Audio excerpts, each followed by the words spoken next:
OSI model के भौतिक परत में मीडिया का सिद्धांत एक बहुत ही दिलचस्प विषय है। जब हम नेटवर्किंग की बात करते हैं तो सबसे पहले हमें भौतिक परत के बारे में समझना होगा। यह परत डेटा ट्रांसमिशन का आधार है।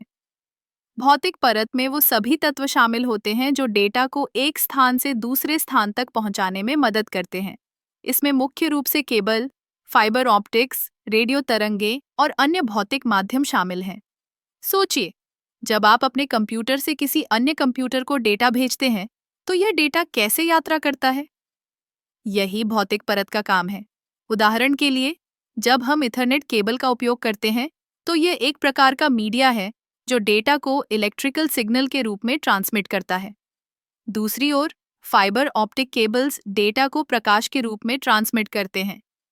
यह तकनीक बहुत तेज है और लंबी दूरी तक डेटा भेजने में सक्षम है। अब जब हम वायरलेस संचार की बात करते हैं, तो हम रेडियो तरंगों का उपयोग करते हैं, जैसे कि वाईफाई, जो हमें बिना किसी केबल के इंटरनेट से जोड़ता है।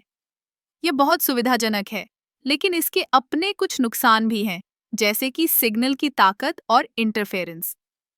भौतिक परत का एक और महत्वपूर्ण पहलू है डेटा ट्रांसमिशन की गति। यह गति उस मीडिया पर निर्भर करती है जिसका हम उपयोग कर रहे हैं।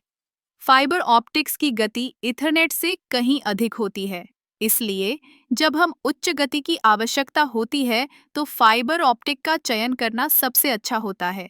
इसके अलावा भौतिक परत में सुरक्षा भी एक महत्वपूर्ण मुद्दा है।